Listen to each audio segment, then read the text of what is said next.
Welcome back to another episode of the Mirthe Precision Health podcast. Today I want to talk about an overlooked factor to why you might still not be feeling alright, even though you're trying a lot of health optimization tools and tricks. Now, what I am talking about today is if your cellular repair and regeneration processes aren't working properly. They're also called autophagy. You might have heard of that. There's sometimes certain things called senescent cells or zombie cells that build up and they just wear everything down. Our body starts to build up sludge, and some of the symptoms often associated with that can be that that you have brain fog, fatigue, achy joints, feeling bloated, having swelling, cellulite, digestive issues, IBS, maybe even IBD, eczema, skin issues, puffy eyes. Those are the direct symptoms. Also, sometimes more long-term, it can cause degeneration of the eyes. It can contribute to degeneration of your brain, including Alzheimer's, Parkinson's, cardiovascular problems such as plaque building, calcifications in our arteries, all these things that we're really trying to prevent, right? We don't want those things. If we're talking about longevity and health optimization, those are the things that we're trying to prevent and optimize so that we don't run into issues, right? Now, at the root of all of these things, there are lots of factors, but one that connects all of them is this cellular repair. It's a little bit like an MOT. If that isn't working properly or the body isn't doing it, that repair, that checking everything, making sure, doing an oil change in your car, if that is not happening in your body's machinery, then sludge and rust starts to build up and then we start to decline. So all of these different symptoms, they seem unrelated, right? But they all have this one thing as an underlying factor, one of the different underlying factors. Now, what leads to these things? Let's talk about some of the factors that are contributing to that. So one of the things is called autophagy.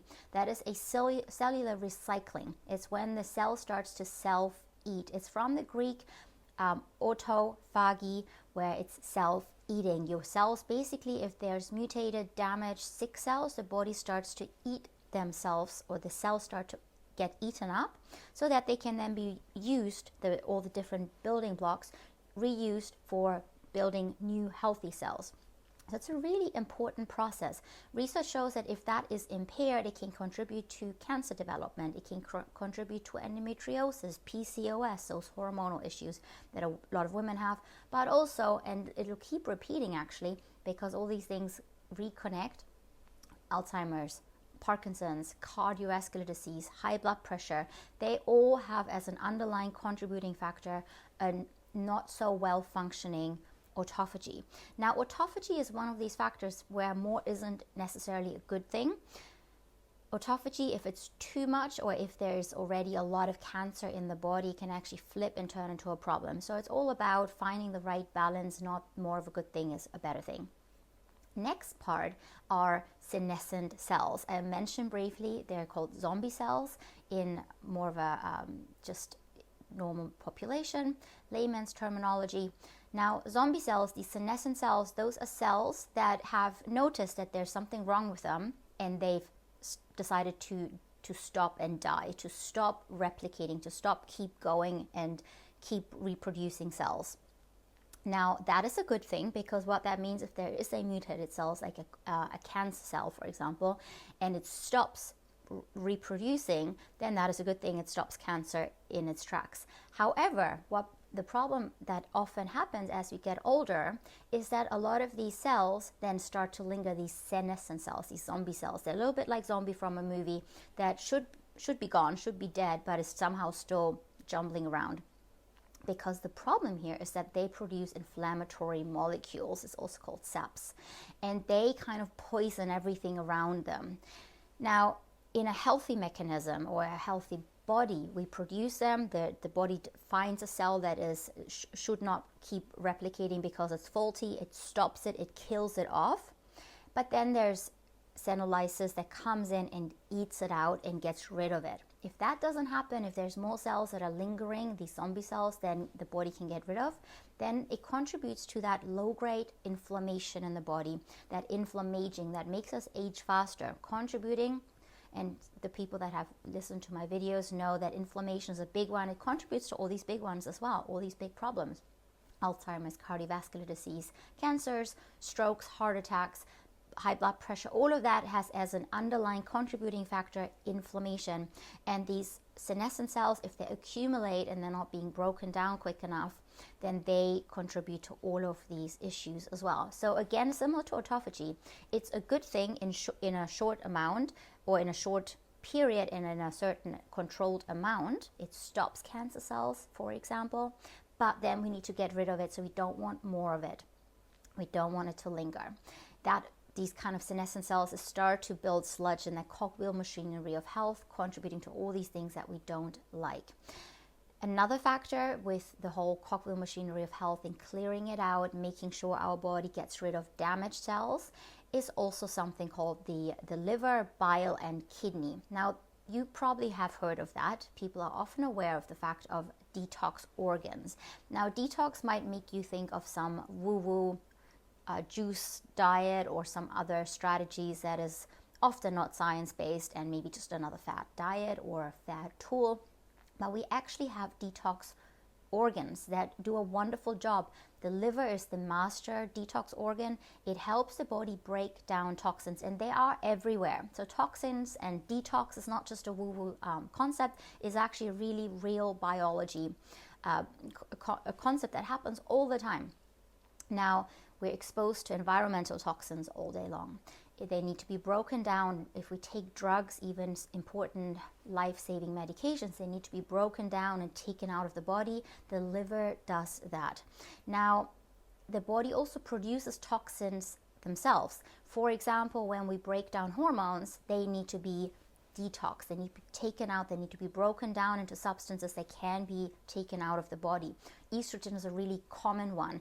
If estrogen isn't broken down into the correct version, it can be very toxic, contributing to endometriosis, fibroid cysts, and down the line even to things like breast cancer. So we don't want that we want that detox to work. We don't want those estrogen metabolites to build up. And the liver does a wonderful job there if it works well. It then also decides whether it actually gets taken through the bile into the gut and then taken out through the stool, or if it goes back into the bloodstream and then gets taken through the kidneys into the urine. So there's all these different normal bodily functions that are actually wonderful detox tools. If they get overburdened and the toxins start to build up inside the body, that's when the problem is. And so we actually have wonderful detox tools, but when they're overburdened, if they're sluggish, a really common sign, and a lot of you can probably relate to that or know someone that has symptoms, it can be brain fog, fatigue, achiness. Those are really common signs and symptoms that our detox mechanisms aren't working well. Long term, they can contribute to all these bad ones. I'm not going to repeat them again because it's always the same. If the body starts to build up sludge and rust, it contributes to problems. Now, a really common one, though, that I want to pinpoint here is gallstones. It's such a common thing. I see it all the time. Sadly, I get women in particular, more so than men, that come to me after they've had their gallbladder removed. It's a lot harder to fix things once an organ has been removed. It's much easier once the gallbladder is still there to try and fix the underlying issues that contributed to that the bile to become sluggish and start to form stones in the first place. So you always want to look at the root cause of all the things. Obviously, that's how functional medicine works. So we want to make sure that this detox mechanism works properly. Sweating also contributes to a very small amount, but it actually helps to detox certain things like heavy metals and plastics, microplastics, at a small amount as well. So sweating helps, but drinking, get it out through the kidneys, really important. But then very important, making sure that the liver works, the bile works, the gut takes things out. We want to have enough fiber. Today I won't be talking a lot about strategies to support them. I'll just talk about the importance of the things, and so that you can picture whether you might be struggling with some of them. So I want you to go through this lecture today and think, do I have some of these symptoms? Maybe my detox pathways are blocked. Maybe my autophagy, my cellular recycling is blocked. Maybe I'm building too many senescent cells. Just check your symptoms and see what relates and where you can feel like that might be something you want to look into deeper. And then at the next video, I will talk about strategies to support them. I obviously always want to empower you to take control of your health. Now, the next thing that I wanted to talk about is the lymphatic system. Lymphatic system, Some people might be aware of it, some maybe not at all. It's become a little trendier, so you might be. So most people are aware of the cardiovascular system, all the different arteries and veins that transport blood to and from the heart, sends nutrients around the body. Really important. But we also have something called the lymphatic system, which also has lots of little vessels around the body. They then collect into different nodes, and then they have certain organs that actually help with all of that. So this is a whole circle as well in the body. And what it does, they used to think it just has to do with draining fluid away from the limbs and putting it back into the cardiovascular system, into the arteries and veins. However, they've now realized in the past few years, decade, in research that it actually has a lot more functions to it. It has its own immune system, and if that lymphatic system is stagnant and blocked, it contributes to a problem with that waste removal. Basically, the lymphatic system is there to remove fluid but also waste from the whole body and bring it to where it can be broken down. It also has these immune cells that detect infections, help to get rid of them. But if it gets stagnant in the body, then our body starts to, at the micro level, let's say in your leg or wherever else, it starts to produce micro-inflammation at that place. And then that inflammation, we know what that can cause. It can cause lots of issues. It can cause that rusting and damage.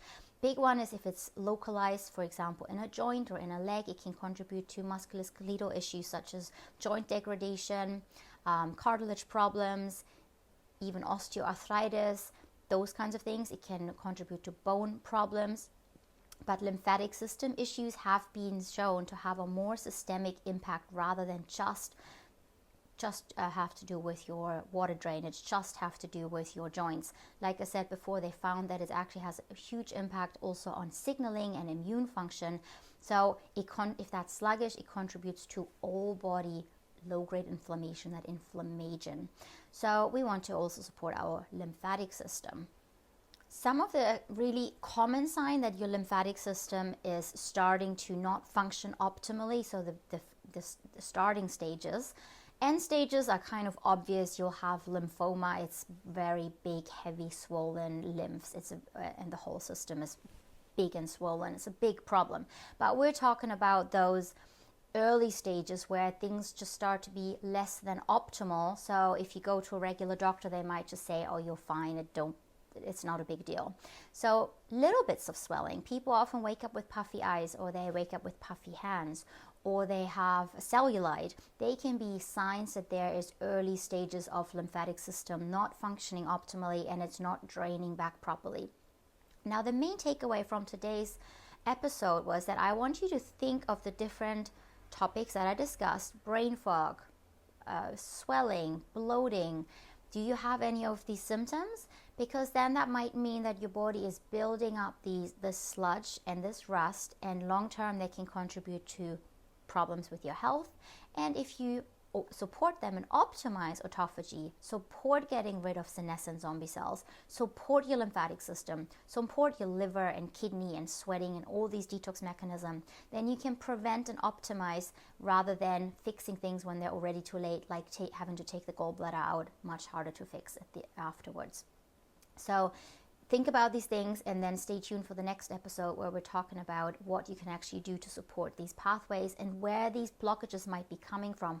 Why is the autophagy blocked? Why is the lymphatic system not working so well? There's always a why. As you know, functional medicine is all about the root causes.